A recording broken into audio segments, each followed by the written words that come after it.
Hello everyone. I'm happy to announce that we'll be back to supercomputing with our tutorial about unified cyber infrastructure with Kubernetes. As you probably know, most science relies on computing for major breakthroughs right now. Cyber infrastructure is absolutely needed to support science, and institutions and national funding agencies are heavily investing in it. However, science also thrives on collaboration with most teams spanning multiple institutions. And cyber infrastructure is really of no use if it cannot be accessed, and too often it's partitioned in isolated silos, which makes it very hard to use. The partitioning is often done for both perceived performance and political reasons.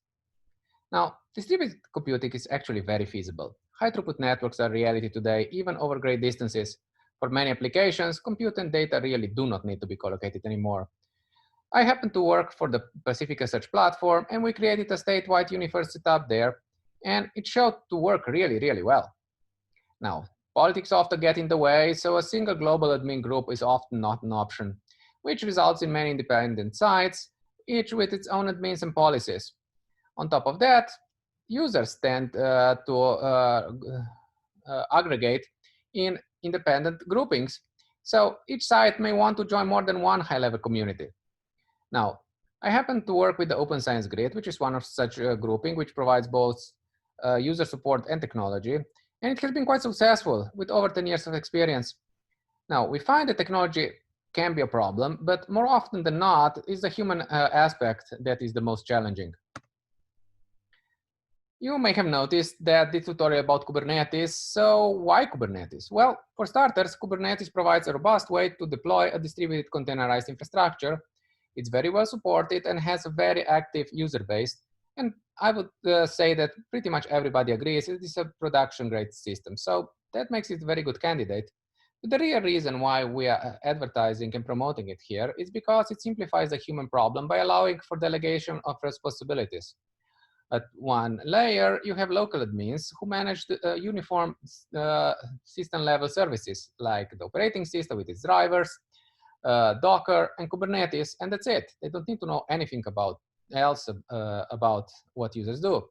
You usually have an intermediate layer that manages higher-level services, and this can be distributed, and you can use people from the likes of PRP or OSG who will deploy services like a shared file system like Ceph or CVMFS, or a batch system like HT Condor, or create a standardized container, for example, based on Jupyter. But final users are not required to use any of that. They can further customize their environment, for example, by choosing completely different operating systems, say Ubuntu instead of CentOS. They can install any libraries they want, for example, TensorFlow or Python, or they can go in completely different direction and, for example, do ray tracing with Unreal Engine. Of course, they can also use Jupyter-based instances or even run services like X2D, and everything will just work. But we said we need actually to support many independent sites. And federation is the way to go there, if you ask me.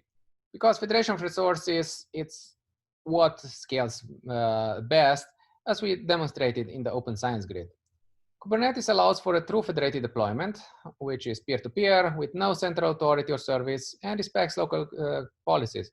And best of all, from the user point of view, that is completely transparent. It's just another resource selection option. Finally, Kubernetes is easy to install and use. Kubernetes has become very popular, which leads to a proliferation of deployment options, and I'm sure you will find one that suits your needs. Now, if you look around, you will see the cloud deployments are catching most of the headlines. Hint, most of the money is there. But Kubernetes works really great on-prem, as demonstrated by the success of the PRP and its extension, the TNRP. And it's very useful for many use cases too. Now, service deployments are, again, the ones that grab most of the headlines, but Kubernetes can be used to effectively use user compute too, and you can mix and match the two very effectively, as we are doing in PRP and TNRP. So join us at Supercomputing 2020 and learn the Kubernetes basics needed to bring it to your campus and join a larger ecosystem. In this tutorial, we will describe the Kubernetes architecture installation options, some scheduling resource selection options, how services and storage work, of course, federation, and much, much more. And we do this both from a theoretical point of view and hands-on exercises. So I hope to see you soon at Supercomputing 2020.